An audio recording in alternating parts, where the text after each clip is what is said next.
He's getting twisted around his own axle. And I think he's a deeply frustrated man right now, because for most of his life, he's been able to talk his way out of his problems. And right now, it's just they're piling up, and he's lost that old magic. He got nothing. In addition to that, he looked impotent, right? He looked weak. The subtext of this meeting was America losing stature, and the image that goes along with that is the president losing stature. He's looking smaller and smaller relative to the president of China in every way possible, optically, but also metaphorically. Welcome to the Daily Beast podcast. I'm Hugh Dougherty. I'm executive editor of the Daily Beast. I'm privileged to be in this chair today for the great Joanna Coles. We have a brilliant guest coming up, our indispensable Chief Global Affairs columnist, David Rothkopf. Before we get into the show, please take a moment, share this podcast with your friends, invite them to subscribe to the Daily Beast YouTube channel. We are closing in on 700,000 subscribers, and with your help, we can get to 1 million. And it's thanks to everyone who has subscribed that we have such amazing guests. So please help us spread the word.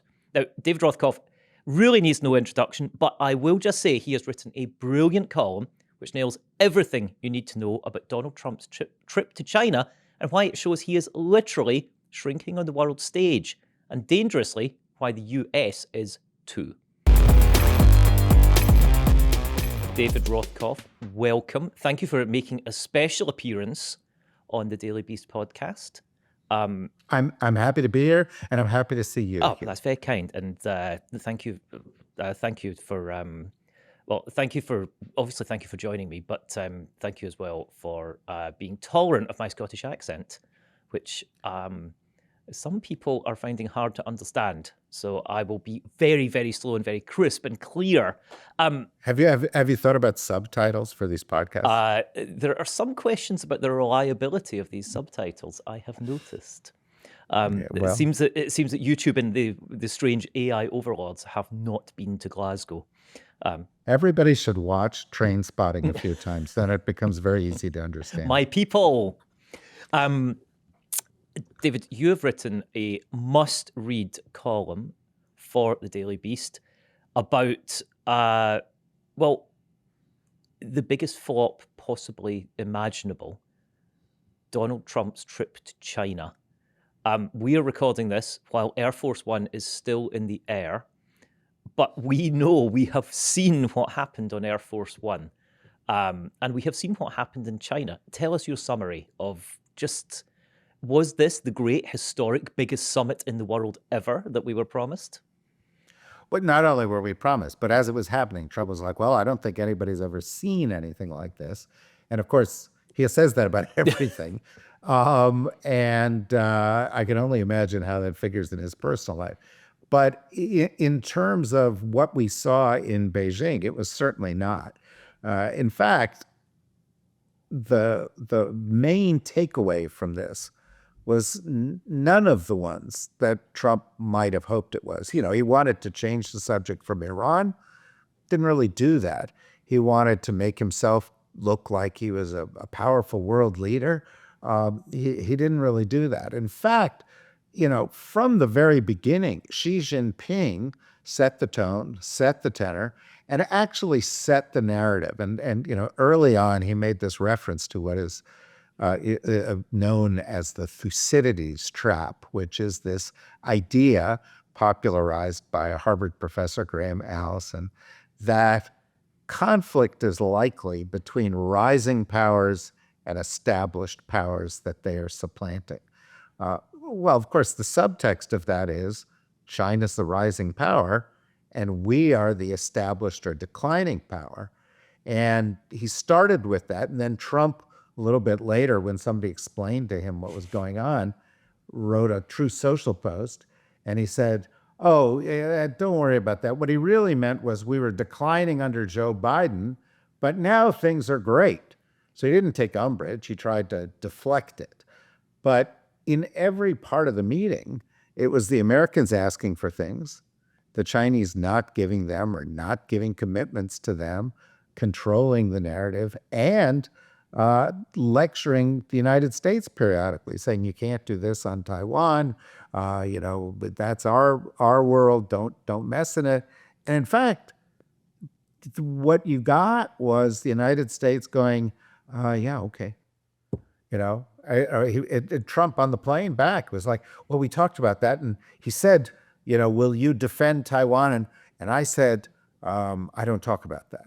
And Trump may have thought he was being very deft there.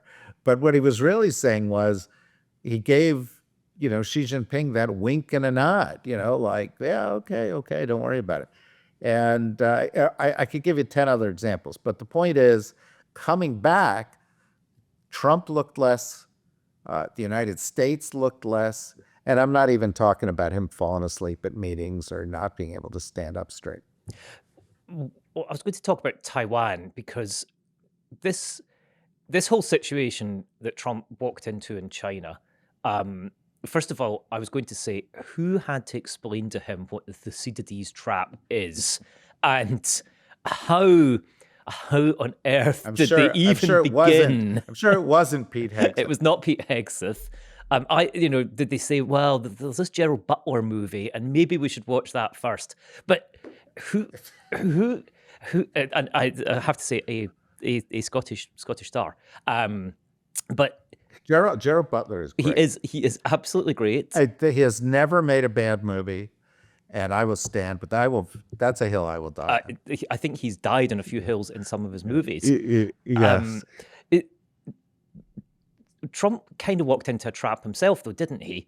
He, you called this. I'm just going to say, you were on with Joanna earlier in the week, and you predicted exactly what was going to happen, that Trump was going to bow to Xi. And that's the story here, isn't it? Yeah, look, it's a long story, right? As I said when I was talking to Joanna and in the column I did earlier in the week, for thousands of years, people would come to the emperor in China and they would kowtow. The emperor would give them some gifts, but it was very clear that China was the middle kingdom, right? It was the center of the world, and people were coming to the center of the world to pay their respects. That's what it felt like with Trump going there. And Trump heaped praise on Xi. And, look, I'm glad Trump didn't start World War III. And frankly, I'm glad that Trump is not a China hawk like some of the crazy China hawks who want to take everything that China does and turn it into a threat to the United States. But having said that, Trump didn't feel like he was a peer to Xi. Trump was asking for things, not getting what he wanted. Xi was setting the tone of everything, as I said earlier. At the end of the day, Trump, I think, was sort of going home, with his tail between his legs. I mean, he may think everything's going great, but there are tells that he didn't. One of them was that on this plane flight back, he blew up at everybody around him. My friend David Sanger's, a New York Times reporter, was on the plane, asked him the question about Iran, and Trump went nuts. Right, and in fact, we have a clip. A total victory, except by people like you that don't write the truth. You should write. I actually think it's sort of treasonous what you write, but you and the New York Times and CNN, I would say, are the worst. It's pretty crazy. What, that he's calling the New York Times treasonous for not reporting the news the way he wants it? I mean, what he was saying was that the U.S. and the New York Times was not giving him credit for military victory in Iran, and that was treason. In any other case, if any other president ever said this kind of thing, people would be going, "Oh my God, treason's pretty strong language." And Trump has a whole theory of the case because treason is aiding and abetting an enemy, and he believes this is aiding and abetting Iran, and this is all part of his effort to intimidate and shut down and end free press and free speech in the United States. But there is also a personal side of this thing where the president is not able to control himself. He blows up at people. He attacks reporters for doing their jobs. He looks like an idiot if you look at the clip, Sanger, when he starts going off, starts looking like he's going to break into laughter. because Trump is trying to be intimidating, but he's also kind of clownish when he does this. But this is, this colored this whole trip back. He was in a lousy mood, and that manifested himself in his responses to questions, both in terms of the mood, but also, they would say, well, what did you get done on AI? And he was like, well, we agreed to talk about guardrails in the future. Or what did you get done on agriculture? And he ends up defending this super anti-MAGA idea that China should come in and buy up farmland in the United States. And he's everywhere he goes, he's getting twisted around his own axle. And I think he's a deeply frustrated man right now, because for most of his life he's been able to talk his way out of his problems. And right now it's just they're piling up, and he's lost that old magic, Right. I'm going to risk both of us being accused of treason here. But pointing out cankles is not, I believe, treason so far. But well, also his mother is Scottish. That is actually true. Yes. Congratulations, by the way. That's something to be proud of. Yes, he's half. Between that and Mel Gibson and Braveheart, I don't know. I mean, you guys ought to be ashamed. If you want to know what's really worth your time when it comes to losing weight, skip the guesswork and get Weight Loss by Hims. Hims offers access to an affordable range of FDA-approved GLP-1 medications that now includes the Wegovy pill and the Wegovy pen, plus lifestyle tips to support you along the way. With Wegovy at Hims, you could lose up to 20% or more of your body weight when combined with diet and exercise. Through Hims, everything happens online. You'll connect with a licensed provider who will determine if treatment is right for you. If prescribed, your medication is delivered right to your door, no insurance necessary. You also get 24/7 messaging with your care team and lifestyle support through the app. Just visit hims.com/dailybeast to get a personalized, affordable plan. That's hims.com/dailybeast. hims.com/dailybeast. If we've got a spare hour, I will run you through all of Scotland's inventions and all of the things we brought to the world stage. However, to go back to Donald Trump on the world stage, you rightly point out in your column, the fact that Trump had to go to China to beg in its assistance cleaning up his mess in the Middle East is really at the core of this frustration, isn't it? He created Iran, the Iran mess, and then he went and asked, as you say, the emperor, and he got nothing. Well, yeah, I mean, when I say he's lost his magic, I'm being a little facetious about the magic, but he's always been able to talk his way out of whatever his screw-ups are, right? Or have his lawyers talk his way out of it. He doesn't know how to get out of this Iran thing. And the issue in the Strait of Hormuz is a problem. And he's just gone to everybody. He's gone to the Europeans. They're not going to help him out of this thing. He realizes that the biggest power, because they're getting some of their oil through the Strait, is China. But China has been very clear. China vetoed the UN resolution calling for collective action to reopen the Strait. And China has actually been supplying components of arms to the Iranians to help them sustain themselves. Trump, that actually came up too. Trump said, would you not supply them with arms? And he then said Xi promised he wouldn't. But the Chinese didn't actually say that. And the Chinese have only been providing components, and it looks like they will continue to provide components.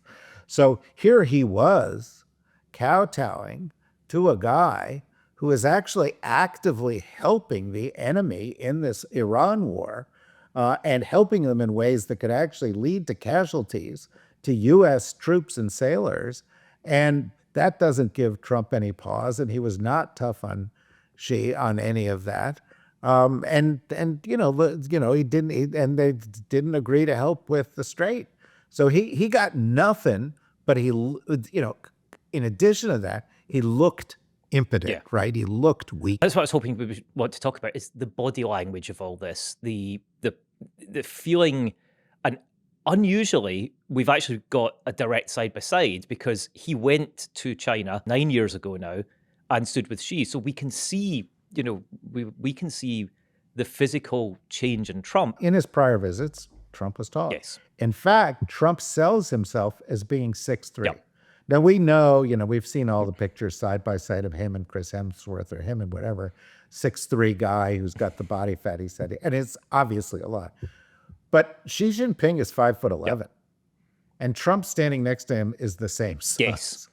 And so, I use this as a sort of maybe a cheap device or obvious device in the column by saying, the subtext of this meeting was America losing stature, and the image that goes along with that is the president losing stature. He is looking smaller and smaller relative to the president of China in every way possible, optically, but also metaphorically. And he was presented by Xi with the grandeur of China, with history that goes back hundreds, and obviously the Chinese idea of the unitary state goes back well into 1700 years before the Common Era. But Trump's reaction was to say, this justifies my ballroom. I mean, it just seems like a very diminished view of the world. Well, I think it's diminished mental capacity, really. I mean, if we're going to be honest about the whole thing, this guy's obsession with this ballroom is cuckoo for Cocoa Puffs. And he uses I don't know that there's been a meeting that lasted more than 15 minutes where he hasn't brought up the ballroom during the course of the meeting. And he knows the ballroom is hugely unpopular. He also knows he may not get it paid for. One of the little bits of news that floated around in the past 24 hours is that there was this reconciliation package passing through the Congress to allocate a lot of money that the president wanted to the Defense Department, to DHS, and so forth. But part of it was $1 billion for the ballroom, the sort of subterranean security elements of the ballroom, and it didn't get the votes. It's unclear that the Congress is actually going to allocate the money he needs, even as he's having this fight over the ballroom. But does he give up? Does he drop the subject because it's really, really unimportant? No. He says, in China, they have really big ballrooms, and we need to have ballrooms because their ballrooms are like remember the missile gap between the U.S. and the Soviet Union? Now we have a ballroom gap. Even if he gets the money, he's been presented with thousands of years of Chinese history, and he's got a bit of gold. He also, on the subject of gold, got on the plane and was truth socialing about his admiration for the gold statue, and I say gold in very, very inverted commas, it's actually gold-plated, statue on one of his golf courses down in Florida. Doral. Yeah, he said he did a whole post saying people love the statue, which was put there by some patriots who love him, and it's kind of weird, but there's another gold subtext to this whole story. Because you recall, and you guys have written about it earlier this week, it was discovered that he hadn't actually produced any of his gold-plated telephones. Indeed. And that there's sort of $59 million that had kind of disappeared from people who put a deposit on the phone, and they looked like they were trying to weasel their way out of it. But in a subtext that has to do with this trip, it looks like what they've done is buy a lot of cheap Chinese telephones, not the current model, the last model from a secondary manufacturer, and are going to go and send those out, maybe with a gold sticker on them or something like that. And so here was Trump, the made in America MAGA president in China, while his team was like, hey, let's buy a bunch of crappy Chinese phones. And Eric Trump, who is one of the two executives running Trump Mobile, along with his brother, Don Jr., well-known mobile phone executives, was on this trip. Yeah, remember when they were complaining that Hunter Biden was trying to cash in on his relationship with his dad? And here we have on this trip Eric and I think his wife. Yep, Lara was there. and they're like riding along, and obviously they're in the lobby, they're having meetings, and the Chinese know that with Trump, it starts and ends with grift. And we know that in 2017, when he went, what preceded the trip? Trademarks for Ivanka's company. And Lord knows what kind of deals were being struck on the side of this meeting between Eric and others. We know this week that Trump, real estate enterprises, also run by Eric and Donald, is like building a new tower in Georgia, is doing it in collaboration with some oligarch. They're trying to cash in as much as they can, as fast as they can around the world, because this is their moment.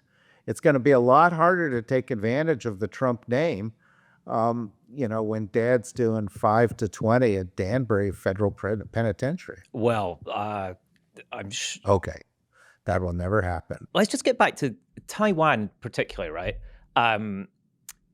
Taiwan, you've been involved in foreign relations for a very long time, and Taiwan has always been at the center of a question of, is it independent? Would America come to its assistance? And I think, to the best of our knowledge, this is never something that has been directly asked by the leader of China of a previous American president. Well, it always comes up. And, there was a long-standing principle based on something called the Shanghai Communique about the one China policy, and that the United States would always refer to the People's Republic of China as the one China, and always came up with ways of referring to Taiwan, even though we supported Taiwan as democracy, and we provided some munitions to Taiwan and so forth. We always came up with a different way of referring to it than as a full country. In fact, we didn't have an embassy there. We didn't send an ambassador there, and so forth. And it was all a workaround. It was one of these diplomatic fictions. But there was always this kind of assumption that because Taiwan was democratic, and because it was vitally important, particularly in recent decades as a producer of semiconductors, that the U.S. would act to defend it. And in recent years, there have been even some, statements by Democratic politicians, by leaders, even on both parties, saying that, we would have to do that. Well, Trump is clearly backing away from that. And although he would say he is not, that, China, we hope China doesn't attack Taiwan. Prior to these meetings, I think on the plane on the way over there, or while they were over there, Marco Rubio did an interview in which he said, well, the Chinese are hoping that reunification can be peaceful, and obviously that would be a better outcome, and we certainly don't want it to be the other kind of outcome, but that was not a strong statement. And, Trump's statement that he didn't confront Xi on this, and he wouldn't tell Xi whether he would defend Taiwan or not, was certainly not a strong statement. And it goes with something broader, which is that Trump has embraced this kind of sphere of influence theory of foreign policy, which is we should be able to do whatever we want in our hemisphere. Russia should be able to do whatever it wants near Russia. And China, by extension, should be able to do whatever China wants near China. And all these things have made the Taiwanese nervous. And then that has been compounded by the fact that the U.S. is scrambling to create chip fabs so that it can create our own chips and we don't need them. And that the Chinese have had an explosion in their ability to create chips, and that they too are not going to be dependent on Taiwanese chips. And I have to say, the minute that Taiwan does not control the advanced chip manufacturing of the world is the minute that Taiwan is in the most jeopardy. And that's just coming.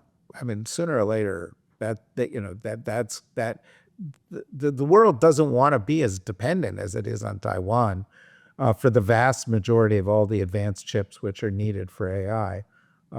And that's just going to reduce its leverage. And ultimately, there is going to have to be some kind of a confrontation on this, whether it's violent, diplomatic, involves arm twisting, involves blockades like we've seen in the Strait of Hormuz, or like we're currently seeing around Cuba. Who knows?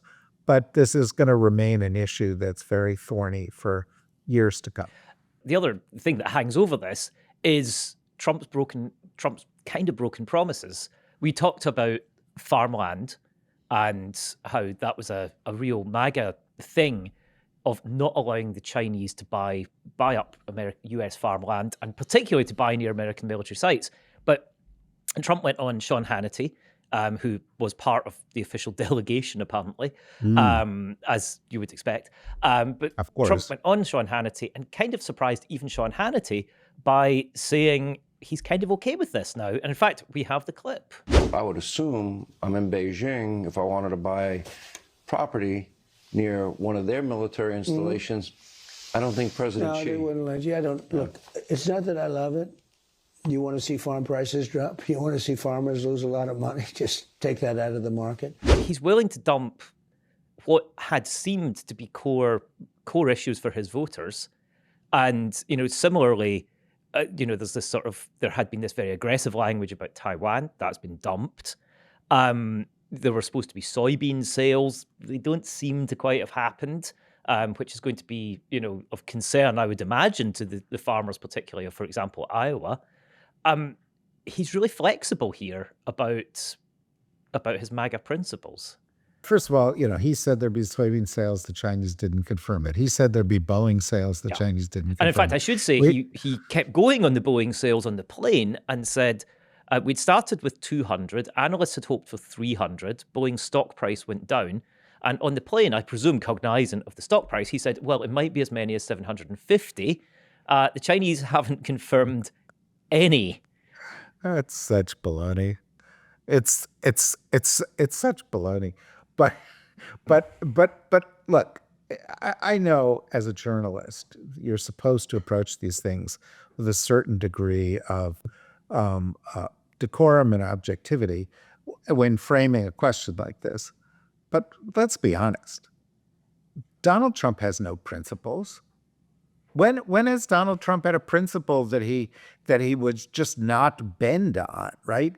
I mean, not pertaining to marriage, not pertaining to his business partners, not pertaining to the oath he took to the Constitution of the United States, not pertaining to loyalty to allies or loyalty to friends. Throughout his life, he has betrayed his friends. He's betrayed his family. He has no principles. He's just in it for Donald at the moment. What's good for me right now? What makes me feel good right now? What can put more money in my pocket right now? What's going to get me out of the problem that is, dogging me right at the moment? That's what Donald Trump is about. And so is he going to sell out MAGA? For sure. He sold out MAGA 100 times. This week we discovered that 10 million Americans are going to not get the subsidies they need, so they're going to have to drop their health care. Well, you think those are all Democrats? Of course they're not. And lots of money that would have gone to MAGA states isn't going to go to MAGA states. And he's screwing them. Rudy Giuliani was going through hell. And, he told him he cut him loose. Donald Trump's entire life is an encyclopedia, a chronicle of violating oaths, vows, commitments, and principles. And I don't think we should be surprised here in the declining days of Donald Trump to see him as that he is a figure without any values or ethical standards, because that's who he is. It's also kind of revelatory of the moment we have significant questions now over his mental state, right? And his ability, his cognition. And one of the things about this trip is the mask. I was going to say the mask is off. Maybe the mask is the wrong phrase, but Trump appears increasingly disinhibited. He appears more willing to just say these things. Which is an early sign of dementia. I'm not a therapist or a neuroscientist, but I've read enough of these articles, which is something that runs in his family. He can't stay awake. He can't stay on topic. He doesn't seem to understand a lot of what is going on around him. He's constantly needs people guiding him in the right direction. He's losing it. And, I know it's a running thing at the Daily Beast. Donald Trump, 79. It will run out on June the 14th. 14th. Just set your diary. Well, exactly. And starting on June the 14th, it's going to be Donald Trump 80. Yes. And you can't be blamed for being 80, although there is this kind of dark irony because he went after Joe Biden for being old and suffering the decline that comes with age. And it is, if anything, happening to Donald Trump earlier, faster, and to a greater degree than it has happened to Joe Biden. And he also went after him for China. China Joe was one of the nicknames in the past as well. And yet... Well, yeah. I mean, they went after Obama because when Obama got to China, he wasn't greeted by the president. Well, Donald Trump wasn't greeted by the president. I mean, the hypocrisy is another dimension of this clown show that is just, with us in every day, in every instance that we see them. Your analysis of it, I think, is one that's worth just dwelling on for a second. You describe him rightly as low energy, an elderly visitor being tended to by his more vigorous host. But it does seem like there's something of a break here, that we're beginning to see that this is not that the Trump moment is definitely over. That we are on the downward slope of this presidency. It seems. Yeah. I'm so glad you're saying it, because there are too many people. I live in Washington, and so I encounter people all the time, and they're still caught up in, Trump from 10 years ago, when he had a lot of momentum within, American politics, or he was a force to be reckoned with, or whatever, for all the wrong reasons. But he was there. Trump's the lame duck. He's not going to run for office again. He is declining. He's not up to holding the office right at this point. And even though, we saw recently in, sort of interim elections that some people in Indiana or someplace are still, being loyal to him, this guy is on his way out. And I think the big story in American politics really ought to be, what's next? Who is going to be dealing with these challenges that we face as a country next? And Trump's just not going to be part of that.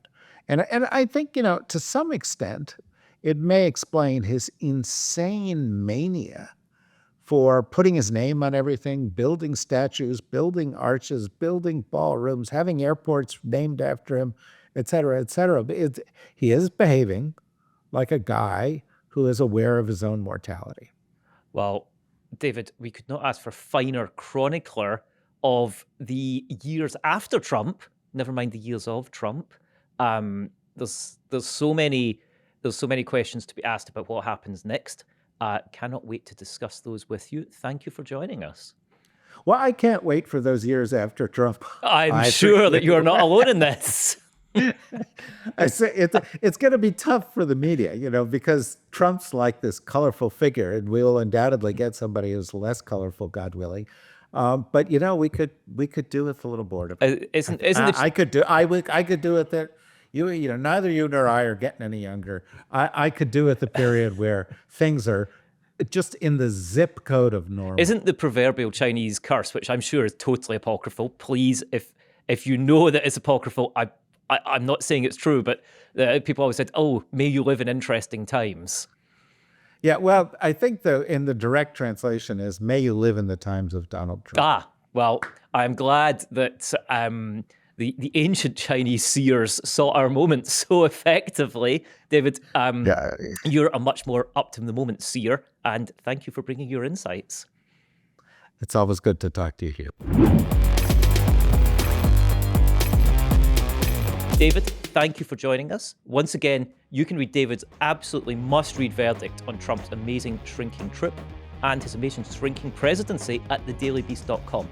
I just want to say a big personal thank you to the many, many people who have sent messages of support for Joanna.